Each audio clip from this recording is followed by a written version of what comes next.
Then they told David, saying, "Look, the Philistines are fighting against Keilah, and they are robbing the threshing floors." Therefore David inquired of the Lord, saying, "Shall I go and attack these Philistines?"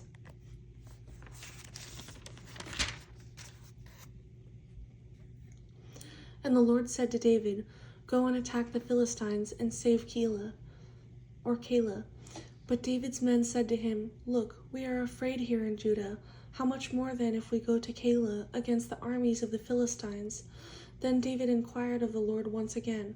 And the Lord answered him and said, "Arise, go down to Keilah, for I will deliver the Philistines into your hand." And David and his men went to Keilah and fought with the Philistines, struck them with a mighty blow, and took away their livestock. So David saved the inhabitants of Keilah. Now it happened, when Abiathar the son of Ahimelech fled to David at Keilah, that he went down with an ephod in his hand. And Saul was told that David had gone to Keilah. So Saul said, "God has delivered him into my hand, for he has shut himself in by entering a town that has gates and bars." Then Saul called all the people together for war, to go down to Keilah to besiege David and his men. When David knew that Saul plotted evil against him, he said to Abiathar the priest, "Bring the ephod here." Then David said, "O Lord God of Israel, your servant has certainly heard that Saul seeks to come to Keilah to destroy the city for my sake. Will the men of Keilah deliver me into his hand? Will Saul come down, as your servant has heard? O Lord God of Israel, I pray, tell your servant."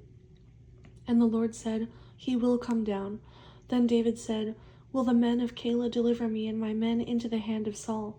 And the Lord said, "They will deliver you." So David and his men, about 600, arose and departed from Keilah, and went wherever they could go. Then it was told Saul that David had escaped from Keilah, so he halted the expedition. And David stayed in strongholds in the wilderness, and remained in the mountains in the wilderness of Ziph. Saul sought him every day, but God did not deliver him into his hand. So David saw that Saul had come out to seek his life, and David was in the wilderness of Ziph in a forest. Then Jonathan, Saul's son, arose and went to David in the woods, and strengthened his hand in God. And he said to him, "Do not fear, for the hand of Saul my father shall not find you.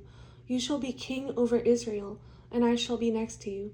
Even my father Saul knows that." So the two of them made a covenant before the Lord.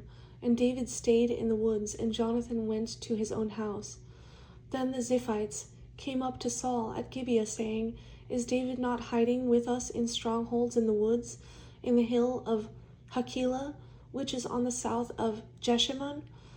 Now therefore, O king, come down according to all the desire of your soul to come down. And our part shall be to deliver him into the king's hand." And Saul said, "Blessed are you of the Lord, for you have compassion on me. Please go and find out for sure, and see the place where his hideout is, and who has set him there, for I am told he is very crafty.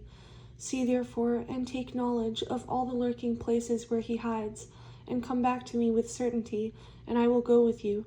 And it shall be, if he is in the land, that I will search for him throughout all the clans of Judah." So they arose and went to Ziph before Saul. But David and his men were in the wilderness of Maon, in the plain on the south of Jeshimon.